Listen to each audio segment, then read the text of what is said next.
देखो, अगर आप इंस्टाग्राम से मेरी इस वीडियो पे आए हो तो आपको पता है कि हम लोग अभी एपिसोड शुरू कर रहे हैं, मतलब अभी चल रहा है एपिसोड द गेटवे प्रोसेस के बारे में, जिसमें ये देखा गया कि कॉन्शियसनेस की सीमा कहाँ तक है, वो किस किस स्टेट तक जा सकती है। और उसमें ये भी देखा गया कि हमारे जो ब्रेन के दो अलग अलग पार्ट होते हैं, लेफ्ट हेमिस्फीयर और राइट हेमिस्फीयर, उनको कैसे मिलाएं, है ना। और उनको मिलाकर जो शांति मिलती है, बॉडी रिलैक्स होती है और माइंड रिलैक्स होता है। माइंड में जो ओवर थिंकिंग वाले थॉट्स होते हैं वो आना बंद होते हैं।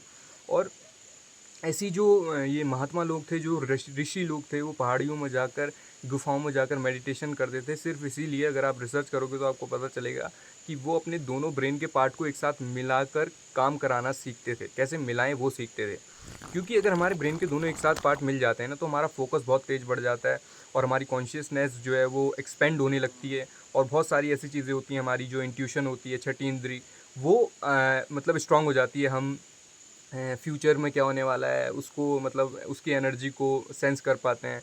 और पास्ट में क्या हुआ था किसी के, उसको भी देख सकते हैं। और बहुत से लोग मैंने यहाँ पे देखे हैं, मैं उत्तराखंड में रहता हूँ, तो बहुत से लोग ऐसे, अगर आप जानोगे यूट्यूब में कहीं, तो आपको पता चलेगा कि हाँ, वो किसी का पास्ट देख लेते हैं। और बहुत सारी ऐसी चीज़ें होती हैं, हमारा फोकस बहुत तेज़ बढ़ जाता है। अगर हमने इस टाइम में अपना जो ब्रेन है उसके दोनों पार्ट को मिला लिया, तो बहुत सारे ऐसी चीज़ें हैं जो हम अभी के टाइम में अचीव कर सकते हैं, जो भी हम चाहें।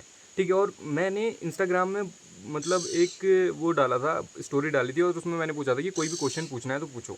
और उसमें बहुत सारे लोगों के ऐसे क्वेश्चन थे, बहुत अलग अलग क्वेश्चन थे, बट मैंने एक चीज़ नोटिस करी कि वो सारे क्वेश्चन के जो सॉल्यूशन का जो रूट है ना, जड़ है, वो, अगर हमने इस चीज़ को अचीव कर लिया, अपने ब्रेन के दोनों अलग अलग पार्टों को मिलाना सीख लिया, तो वो सारी जो प्रॉब्लम की सॉल्यूशन है वो खुद हमें पता चल जाएंगी। जो दिक्कतें हैं कि ये क्या है, वो क्या है, ब्रेन क्या है, कॉन्शियसनेस क्या है, वो सारी चीज़ें हमें पता चल जाएंगी। ठीक है। अब बात आती है कि अब मैंने, जैसे कि अगर आप यूट्यूब से आए हो तो आपको पता नहीं होगा कि मैंने क्या बताया था कि अगर हम अपने ब्रेन को एक साथ मिलाएं तो कैसे मिलाएं। तो उसके लिए ना अमेरिका की CIA एजेंसी ने एक ऑडियो बनाई थी जिसे कहते हैं हेमिसिंग। ठीक है। अगर आप उसे यूट्यूब पर सर्च करोगे द गेटवे टेप्स करके, या स्पॉटिफाई में सर्च करोगे, तो आपको मिल जाएगी। ठीक है। और उसे एक हेडफोन से सुनने होते हैं जो इस तरीके का होता है, मेरे को उसका नाम पता नहीं है। ठीक है। अब बात आती है कि क्या ये ऑडियो सुनते वक्त हमारा ब्रेन जो है वो एक साथ रहेगा, या जब ये ऑडियो ख़त्म हो जाएगी, हम इसे सुनना बंद कर देंगे, तो फिर उसके बाद हमारा ब्रेन जो है वो वैसे ही नॉर्मल हो जाएगा, अलग अलग काम करने लगेगा। तो जितना मैंने इसके बारे में जाना तो मेरे को पता चला कि हाँ, उसके बाद जब हम ऑडियो बंद कर लेते हैं, सुनना बंद कर देते हैं, तो हमारा ब्रेन वैसे ही हो जाता है नॉर्मल, अलग अलग काम करने लगता है। अब इसका ऐसा मतलब नहीं है कि अब हमारे माइंड में एक सवाल आएगा ना कि यार फिर ये ऑडियो का फ़ायदा क्या है। तो फ़ायदा इसका बहुत है, बट काफ़ी नहीं है ये ऑडियो सुनना खाली। क्योंकि भाई ये ऑडियो एक तरीके से ऐसा है ना कि ये हमारी मदद कर रहा है वो एक्सपीरियंस लेने में। क्योंकि इसे एक्सपीरियंस करने में ना हमारे ब्रेन को एक साथ मिलाकर जो एक्सपीरियंस होता है, उसे एक्सपीरियंस करने के लिए जो योगी थे वो पहाड़ों में जाकर, गुफाओं में जाकर मेडिटेशन करते थे, प्राणायाम करते थे, बहुत सारी ऐसी चीज़ें करते थे, तब वो इस चीज़ को एक्सपीरियंस करते थे। बट ये ऑडियो बनाकर ना, ये एक सरल प्रक्रिया है, एक सरल प्रोसेस है, जिसे हम ऑडियो के थ्रू एक्सपीरियंस कर सकते हैं। अपने ब्रेन, जब हमारा ब्रेन एक साथ मिले, उस चीज़ को एक्सपीरियंस कर सकते हैं। बट फिर वो बाद में वो चीज़ नॉर्मल हो जा रही है। बट हम इस चीज़ को एक्सपीरियंस कर रहे हैं बहुत ईजी तरीके से, तो हमें एक्सपीरियंस हो जा रहा है। फिर क्या होगा ना इससे, जब हम उस चीज़ को एक्सपीरियंस कर लेंगे, तो हम फिर जो मेडिटेशन करेंगे, जो लोग योगी लोग थे, वो लोग जो करते थे ब्रेन को मिलाने के लिए, फिर हम वो करेंगे तो हमारा ईजी होगा कि हम उस चीज़ को एक्सपीरियंस कर पाएँ अपने ब्रेन को। नहीं तो खाली हम फिर मेडिटेशन करेंगे तो बहुत टाइम लग जाता है अपने ब्रेन को एक साथ महसूस करना। ठीक है। बट जब हमने ये ऑडियो सुन ली, हमने थोड़ा बहुत एक्सपीरियंस कर लिया, ईजी हो गया हमारे लिए, फिर हम मेडिटेशन करेंगे तो फिर वो चीज़ हमारे लिए और ईजी हो जाएगी, क्योंकि हमने वो चीज़ पहले एक्सपीरियंस कर रखी है। ठीक है। तो इसे परमानेंटली मिलाने के लिए, अब इसे परमानेंटली मिलाएं कैसे अपने ब्रेन को। तो भाई यहाँ से अगर आपको थोड़ा बहुत पता चला होगा, तो हमको मेडिटेशन जैसी चीज़ें करनी पड़ेंगी।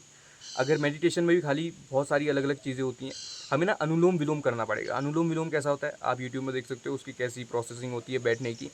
इस नाक से पहले हम सांस लेते हैं, फिर इस नाक से छोड़ते हैं, फिर इसी नाक से सांस लेते हैं, फिर इस नाक से छोड़ते हैं।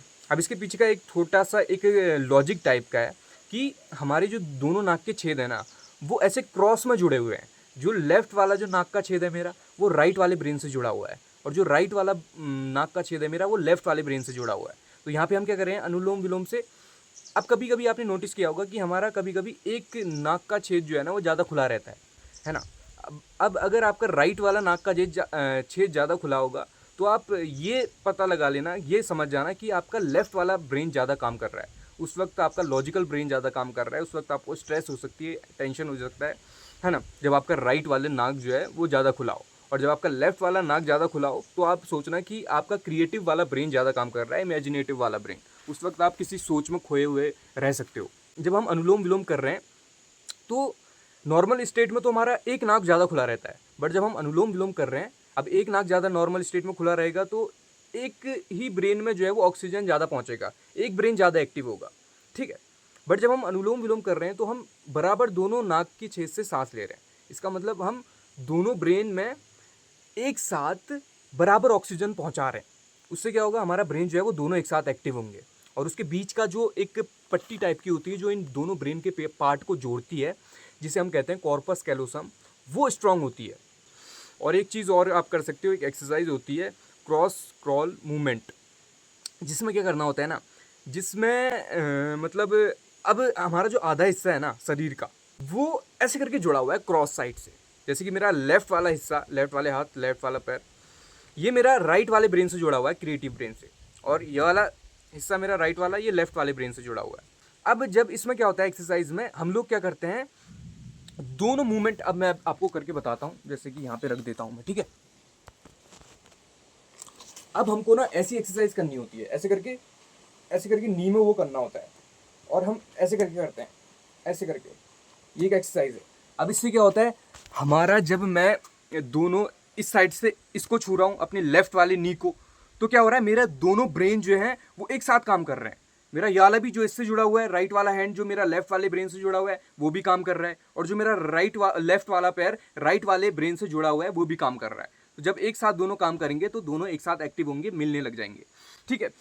और एक एक्सरसाइज होती है, क्या होता है वो, त्राटक।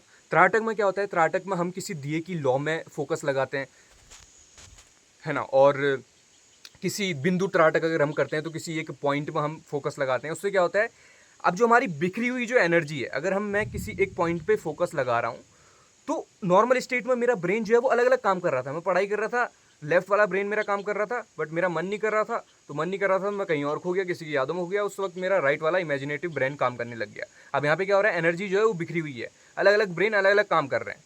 बट अगर मैं फोकस अपनी आंखों का फोकस, जो हमारी अंदर की जो दरवाजा होता है, इसे दरवाजा कहते हैं अंदर का, ठीक है, जो सब कुछ अंदर जा रहा है, मेरे इन्फॉर्मेशन अंदर जा रही है इसके थ्रू, ठीक है। तो जब मेरी ये फोकस एक पॉइंट पे लगी हुई है तो मेरी एनर्जी ना एकदम वो हो जाएगी। तो मेरा फोकस एक पॉइंट में है तो मेरी एनर्जी जो बिखरी हुई है वो एक सिमट कर लेज़र लाइट की तरह तीव्र हो जाएगी। और जब लेज़र लाइट की तरह एनर्जी सिमट रही है तो इसका मतलब क्या है, अपने ब्रेन को एक साथ मिलाना, ठीक है। तो आप कराटे कैसे कर सकते हो, उससे भी हमारा ब्रेन जो है वो एक साथ मिल।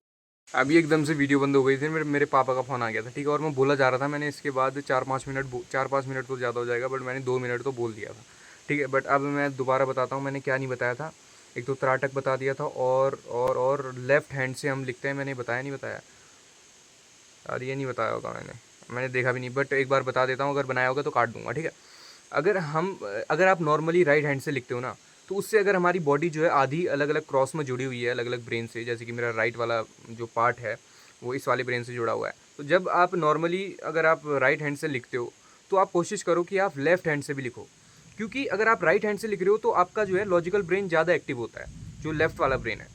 और अगर आप लेफ़्ट हैंड से लिखने की कोशिश करते हो तो आपका राइट ब्रेन जो है ना वो एक्टिव होना शुरू होता है, और वो लेफ़्ट वाले ब्रेन से जो है वो बराबर में आ जाएगा, क्योंकि जब एक ब्रेन पावरफुल होगा तो वो ज़्यादा काम करेगा, है ना।